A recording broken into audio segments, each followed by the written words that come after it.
Hello everyone, मैं हूं ममता माली and आप सभी देख रहे हैं सैनिक क्लासेस वीडियोस। आज हम पढ़ेंगे क्लास 10th मैथ्स एक्सरसाइज 8.1।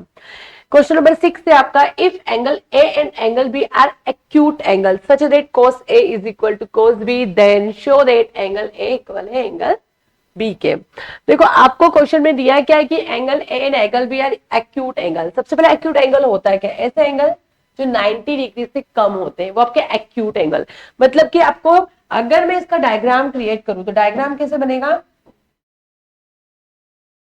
ठीक है, आपको दिया क्या है कि एंगल ए और बी एक्यूट एंगल, मतलब कि ये दोनों 90 डिग्री नहीं होंगे, तो बचा क्या? सी होगा। तो सी आपका 90 डिग्री बना देते हैं। ठीक है, सी क्या होगा? देखो ए और बी को आपको एक्यूट एंगल लेना, मतलब कि 90 डिग्री की जगह आप नहीं रख सकते। तो ये आपका एंगल, ये आपका बी, तो सी आपका 90 डिग्री हो गया। ठीक है, आपको show that cos A is equal to cos B then show that angle A angle B के इक्वल होगा, प्रूफ करना है। ठीक है, अगर ये आपके एक्यूट एंगल है, अब आपको क्या दिया है? cos A और cos B। तो पहले वैल्यू निकाल लेते हैं। cos A ए, ठीक है, यहाँ पर एंगल ए की बात हो रही है, सबसे पहले ये चेक करना। तो अगर मैं एंगल ए की बात करती हूँ, ठीक है, एंगल है, तो कोस का फॉर्मूला क्या होता है? मैंने फॉर्मूला इधर लिख रखे हैं आपके लिए। ठीक है, कोस का फॉर्मूला क्या होता है आपका? B upon H. ठीक है, ये फॉर्मूले कैसे बने हैं मैंने आपको हर वीडियोज में बताया है। ठीक है, इस फॉर्मूले के अकॉर्डिंग बने बीपीपी एचएचबी पंडित बद्री प्रसाद हरि हरि भोले। इस फॉर्मूले के अकॉर्डिंग आपके सारे फॉर्मूलेस बने हैं। कोस का फॉर्मूला क्या होता है? Base upon hypotenuse. ठीक है, बेस अपॉन हाइपोटेनियस। तो मैं कोस ए को क्या लिख सकती हूँ? बेस क्या है इस डायग्राम में? एंगल ए से देखना। अगर मैं एंगल ए की बात करूं, ठीक है, अगर मैं एंगल ए की बात करती हूं तो इसके सामने वाली साइड जो होगी आपकी एंगल ए, कि जिस एंगल की बात करो उसके सामने वाली साइड परपेंडिकुलर होगी। वहां पे मैं एंगल ए की बात कर रही हूँ, तो इसके सामने वाली साइड क्या होगी आपकी? परपेंडिकुलर।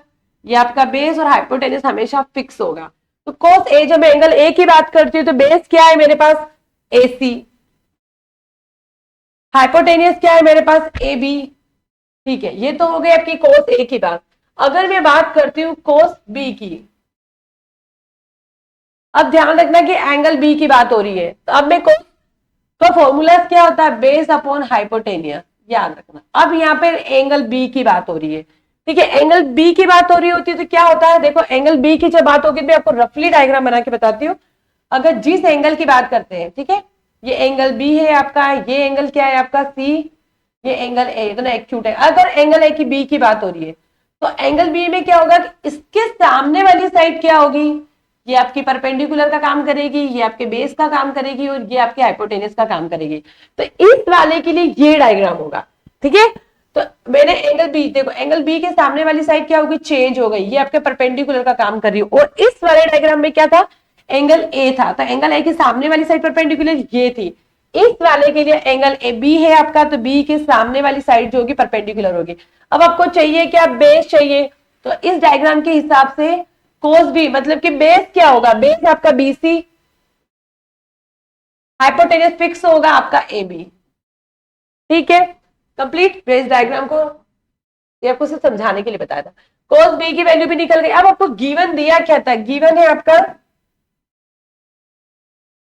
गिवन मुझे दिया था cos A is equal to cos B दिया था। कोस ए की वैल्यू क्या आई है आपके पास? ए सी अपॉन ए बी। ठीक है, कोस बी की वैल्यू क्या आई है? B C upon A B. यहां से ए बी से ए बी कटा तो A C is equal to B C. ठीक है, अब आपने 9th में भी पढ़ा होगा। अब यहाँ पे हुआ क्या? देखो ये वाली जो साइड है, एसी साइड जो है वो बीसी साइड के इक्वल है। ठीक है, एसी वाली साइड बीसी साइड, ये दोनों इक्वल है। तो क्लास 9th में भी आपने पढ़ा होगा कि अगर किसी ट्रायंगल की दो साइड इक्वल होती है तो उनके आमने सामने वाले एंगल्स भी इक्वल होते हैं। यानी कि एसी के सामने वाला एंगल क्या होगा? एसी के सामने वाला एंगल क्या है? Angle B. और बीसी ये वाली साइड है, तो बीसी के सामने वाला एंगल क्या है? Angle A. तो ये भी इक्वल होगा। और आपको यही प्रूफ करना था कि show that angle A and angle B, तो एंगल ए और एंगल बी इक्वल आ गए। ठीक है, तो ये किस बेस पे लिखा मैंने? Angle opposite to equal side are equal. ठीक है, ये आपने पढ़ के आ चुके हो ये वाली चीजें आप, कि अगर किसी ट्राइंगल की दो साइड्स इक्वल होती है, ठीक है, तो उनके आमने सामने वाले एंगल्स भी इक्वल होंगे। Angle opposite to equal side are equal. ठीक है, क्वेश्चन बड़ा इजी था, बस आपको पता करना था कि क्वेश्चन में दिया था कि ए एंड बी जो आपके एक्यूट एंगल है, मतलब 90 डिग्री वाले नहीं है, 90 डिग्री से कम होंगे, तो ए और बी को आप यहां नहीं लिख सकते। यहां बचा क्या, सी को उतारोगे, उसके बाद आपको जो प्रूफ करना था, जो दिया था कोस ए कोस बी, दोनों की मैंने वैल्यूज निकाली, गिवन में पुट करी, दोनों साइड्स इक्वल मिली, दोनों एंगल्स किसके बेस के अकॉर्डिंग है, कि angle opposite to equal side are equal. I hope आपको ये क्वेश्चन समझ आया होगा। नेक्स्ट क्वेश्चन नेक्स्ट वीडियो में पढ़ेंगे।